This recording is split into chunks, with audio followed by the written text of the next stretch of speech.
don't eat fried stuff ever. I don't care if it's fried in like in the fat fried of vegetables. No, not fried vegetables. You take a Brussels sprout, you deep fry it, it's going to taste good, it's going to be bad for you. And here's why.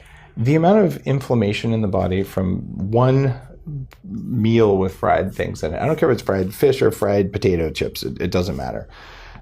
That increases inflammation for 2 days. A cigarette is 4 to 8 hours. Literally, you're better off to smoke a cigarette than you are to eat a plate of French fries. Okay. And it's that big of a deal. French fries you can't have? Well, they're fried. Here, bake the damn French fries. It's not that hard. You bake them and put really good butter on them afterwards. It tastes the same. No, but when you go out, no one's baking it with butter on I know. So it's because restaurants are... Plus, they fry them in the worst oils that have been reused. You got to just say no. And you look at that, you're like, that's not food. Like, I don't do that. It's not. And look at the sleep quality when you eat fried stuff. Look at 2 days later. What does my skin look like? It is just not worth it. It's true.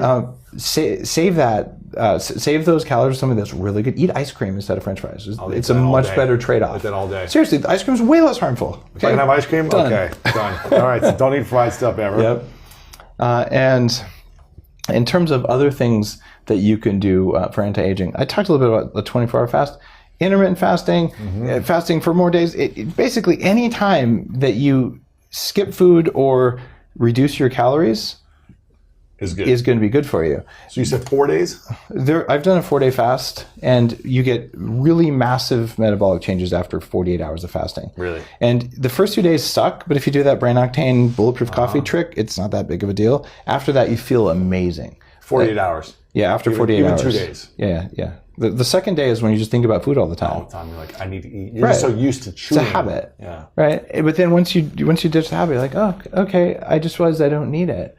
And if you were just to sleep better and learn to eat less, you do really well. But if you chronically eat less, so you're always hungry, your life sucks. Yeah. The thing that's shown to reduce aging the most is actually cutting your calories by 1/3. Well, all the people who do that, I know maybe a dozen of them, they're all super thin, and like, I'm cold all the time, but I got used to it. Your life sucks. Like, don't do that. Not good. No. Who wants to live to 180 under those conditions? No one.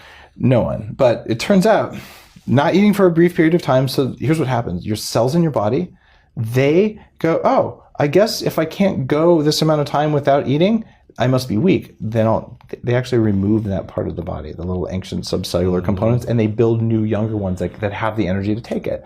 So it's almost like weightlifting for your cells, but you don't have to lift weights. Wow. You just told them, hey, become resilient. Yeah. Right? And so if you do those things, you're going to see magic changes to your health. And let's talk about exercise. Okay. We all know that exercise is good, therefore more exercise is better, right? Oh, there's a dose response. Certain types of exercise, yeah. Yeah. Well, it turns out there's 2 different sets of research that overlap. And here's the minimum necessary exercise to live a long time. Every day, 20 minutes of walking. That's it. Just, you don't have to breathe hard. You don't have to do anything crazy. Moving more is good. You're walking up and down the stairs. It's not exercise, really. It's just moving. And then once a week, or twice if you want to, more if it makes you happy, for 15 minutes, do something that makes you want to throw up. Right. What that means is run a sprint, rest, high intensity interval training.